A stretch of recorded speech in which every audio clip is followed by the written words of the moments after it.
Welcome to Extremelives, coming to you tonight from Bangkok in Thailand. With me tonight is Mahir Gustaham, who is a former member of the MNLF, the Moro National Liberation Front, and now a senior religious leader in the southern Philippines. Mahir, welcome to the program. Thank you very much. It's a pleasure for me to be here with you tonight. Mahir, you were born into a family that was fighting a conflict against the Philippines government, the Philippines military. So, could you tell me what it was like? What fight was your father involved with? Who was he fighting for? And he was very senior in the organization as well, wasn't he? My father was a fighter, which is part of the Moro National Liberation Front. His brothers, my uncles, my relatives, most of them are fighting with the MNLF. And what was the fight? What was their struggle against? It was actually the legacy of the colonialism from the Spaniard up to the Philippine government for the southern Philippines, especially in Mindanao. So when you were a young boy, and you were the oldest child in the family as well, what was it like when your father was away fighting a lot and you were home in a village area that was not very safe?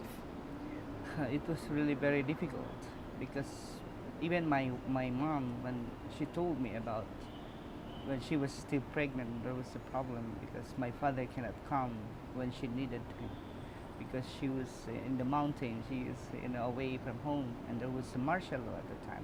It's a little very difficult. And from my side, also as a young, you don't know your father can come back again or might be killed in the battlefield. It was really very difficult. And because there were threats everywhere, military threats everywhere, it was in the middle of a battleground really. You also were trained to fight from a very young age, weren't you? Yeah, when I was grade 3, I know how, my father trained me how to use weapons. They trained me how to make the dynamites for that. And it was like when we were young, it's just like what you can see that in the ISIS area. It's like a train, to be a fighter, future fighter. So they brought together a group of the young boys from the area and trained you together with the military weapons? Yes, of course, yeah. Yeah. And my relatives, most of them are my cousins and other fighters, sons of the fighters. And so you were 9 years old, 10 years old at this It's point? around 9 years old to 10 years old. I think during my 10 years old, I know how to make dynamite already. And you also fought as well, didn't you? You at times during your later childhood and your teenage years, you took part in the fighting. Yeah, it was like part of the, in my country, in my place where you need to support your family. So sometimes you need to balance it. So you go to school and vacations, you go to the mountain to fight. Side by side with your dad, with your relatives, and it was really very difficult because you don't know when you will be back again. And did you have relatives who were killed as well? I witnessed a lot, and it was like very difficult because most of my uncles was killed on the ground. It's really very difficult for me, and even some of my uncles already in Malaysia, at the time. So it was really very difficult. I'm sorry. Yeah. It's like. Were you able to go to school? Was the schooling sometimes chaotic? Myself, I don't really want to go. I want to fight.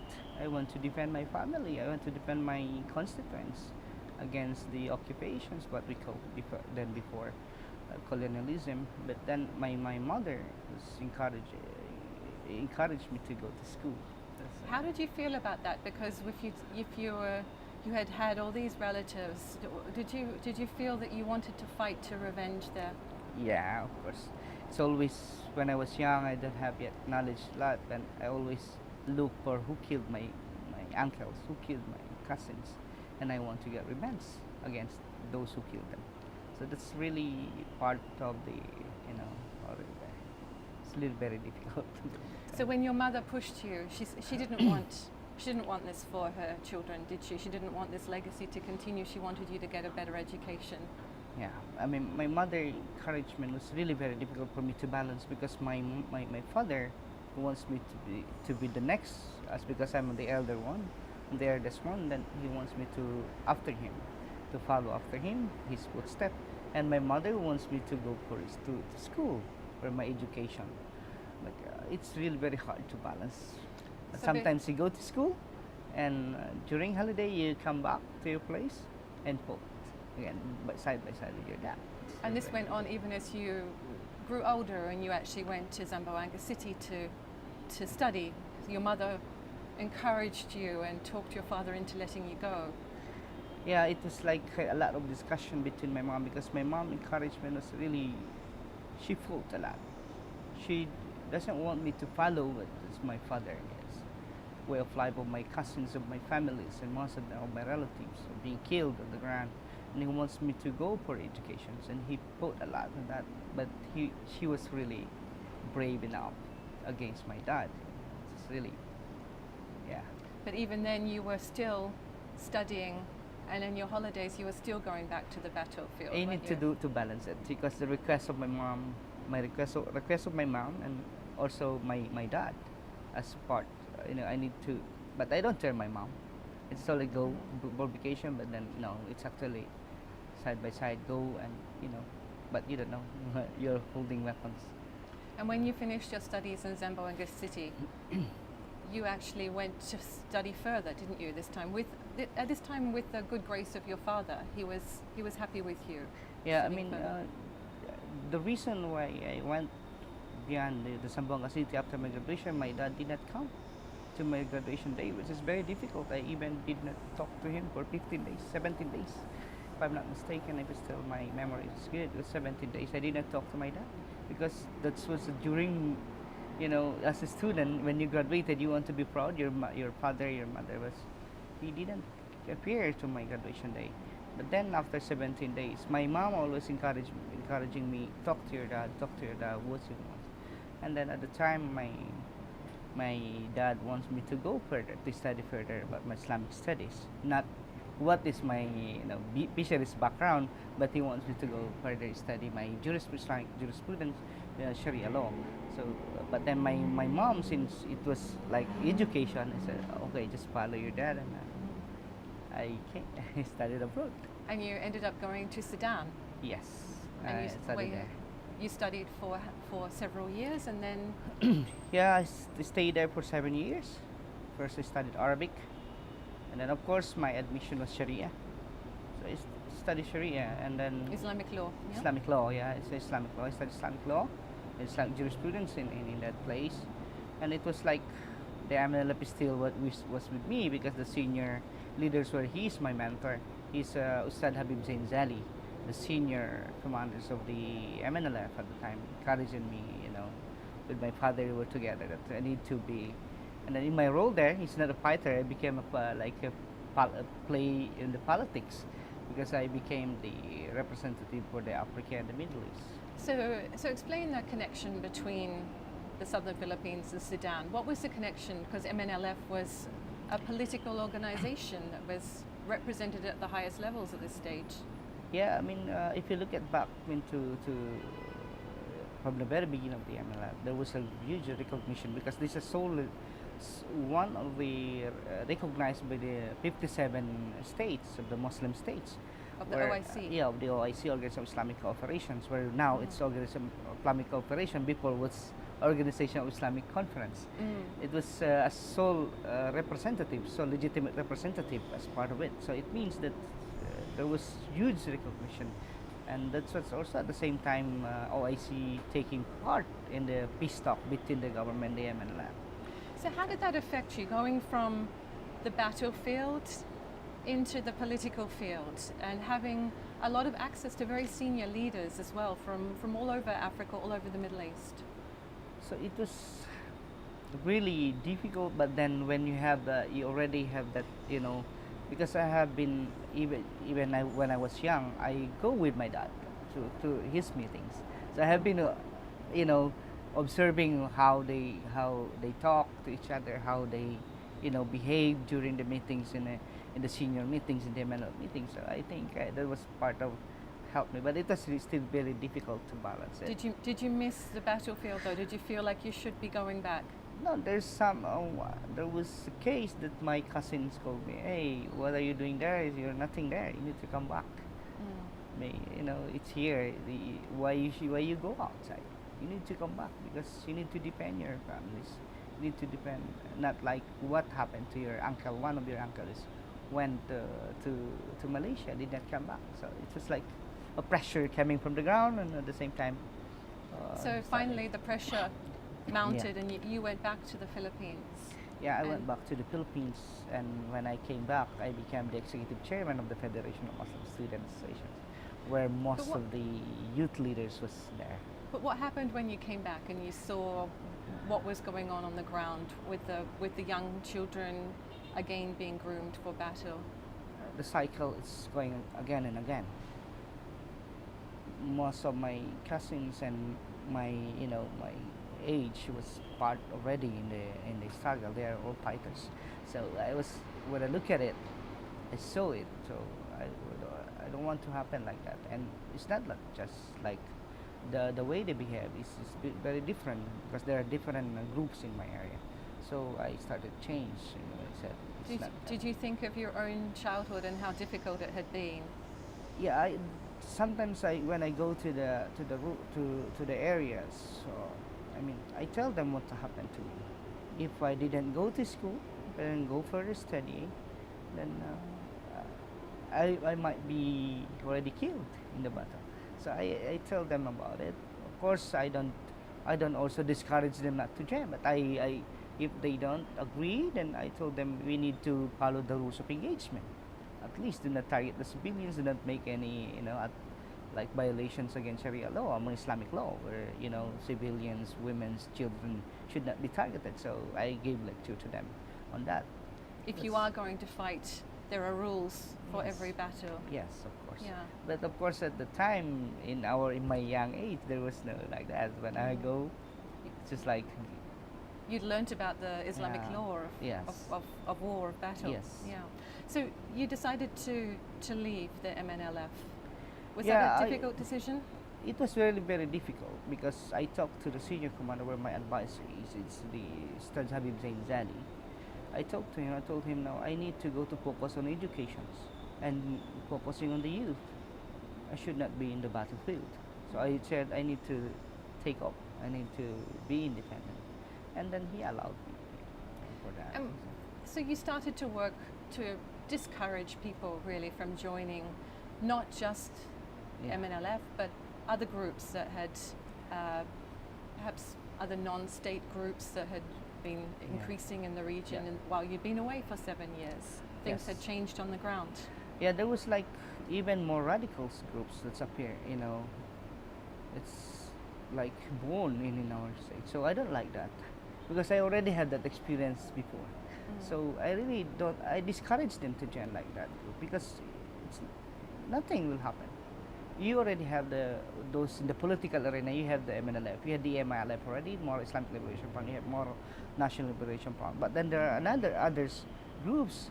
It's like born again. So I discourage them on that to join because I have my experience and I know I studied Islamic law. So I said there's the other means. You need to go to school so that there's other different jihad. So where did you decide you could make the biggest difference? Where did you decide what kind of groups of people do you need to work to, or do you work with now to try to make that change? When I came back, I see that there was no projects. There was no like response coming from the government, and either whether government belonged to the Muslim already in the region, were armed, or the national government. There was no like response to the orphans and the widows. And for me, the cycle is just roaming around again and again. And even if you kill hundreds fighters, then they have hundreds 200 sons, they will fight again against you. So when I look at it, I focus on them because I feel it in myself. Why I include widows? Because I feel my mom's side, where she's really as a mother. I feel how she's happy because she saw me right now. I'm still alive. Like I saw it, so I need to concentrate on that. That's a too specific. And you were also saying, because you are a religious scholar and an imam, you also were telling me that you noticed the rise of social media, both good and bad. And so you're a bit slow, you said, but you decided that you would start Yeah, before I don't really want to use the social media platform because I think for me it's just like bad when I use it because I might commit wrong, just one mistake and then it might be viral in the social media. But when I saw most of the most of the radical groups are using the platform, the social media, I started to use. I opened my FB, and in fact I do have more than 7,000 followers. I have I have groups and the rest. I have more than around 50,000 followers. So I think that's part that I can help for the youth. That because they are also using the radical ones are using also the social media platforms. And on the Facebook pages that you run, what sort of content do you put on there that you find is helping to answer the questions perhaps that the youth have, or what sort of instructions do you give? Yeah, there are some moral instructions, and then most of them are moral and religious sense. That because I'm a Muslim, so I'm a Muslim scholars that I focusing on the moral transformations of the youth that from the radicals going to follow really the teachings of Islam, because it's not Islam doesn't what we see it in the social media. So I always countering that things. It's really very difficult, but then I need to almost every day I going to push, but I always pick up just very few lines. And how much of it in a community that's grown up in conflict and everybody's affected, everybody has stories to tell, how do you even begin to heal those kind of wounds that go on for generation and generation and stop people wanting to fight for revenge or join a militant group? How can you stop that? Because I studied Islam and I saw that there were no revenge in Islam. It should not be there. Revenge is not that. Islam teaches us to fight, to defend ourselves, to defend our community, but then not to revenge. But I told them about my experience, because I think we have is affected because most of my relatives and my uncles killed my cousins. I saw it, I witnessed it, but then I need to change that scenario. I need to make a change, at least not what is happening, because I have a bad experience. One of my, the one who attended my sessions in Islamic jurisprudence. We'll talk about that in a minute, yeah, because your belief is very firmly that religious education is very much part of the solution, isn't it? That yeah, I think you're right, because since Muslim, when you ask them, they always say we need to follow the Sharia, the Islamic law. So the rules of Islamic scholars. I don't consider, although myself as a religious scholars, but my community is considered me. They call me guru, they call me ustads, they call me sheikh. So I need to give them a moral support that extremism in Islam. You need to follow certain rules. So it's just like you need to focus on that. But the youth was really being affected, especially the orphans, the youth, Muslim youth, because they have experience on the ground where what has happened. There was a lot of human rights violation during the martial law of Marcos at the time. So it's really very difficult. It should be step by step. Yeah, so the healing of a whole community and trying to move forward, but you can't do that while the conflict is still going on. I do a lot of activities. I do have symposiums, seminars. I give lectures in the radio, give lecture on TV, but all on the Islamic educations, on the moral recovery, where transformations.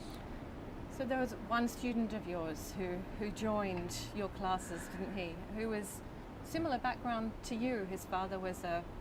Yes, his father was part of the senior commander of MNLF. He was a brilliant student, and he was with me. When I give lectures, and because I don't care, because for me it was like I neglect him because he was like a brilliant guy. I don't think so that he might be, recruited by someone. So he but joined. He was your student, and he ended up becoming one of the most radicalized foreign fighters for ISIS. Yes, that was when one of his brother came to me. It was really very difficult when I saw it. It was like I cried. So where did I get mistake? why just this left him behind. I did not give him attentions. I was concentrating on the other guy where there are signs, but he does. I don't see the signs in that with him. To that. So when he joined, Mohammed Reza Karim, is that? Kiram, yeah. He joined your religious group, and he was asking some questions to you as well, wasn't Yeah, he? I mean, I always actually, when I give lectures, I always skip from those, atrocities what's happening around the globe. But then his questions was about, Sheikh, what do you think about Syria? What do you think about Myanmar? What happens to Gaza? But I don't, I escape on that.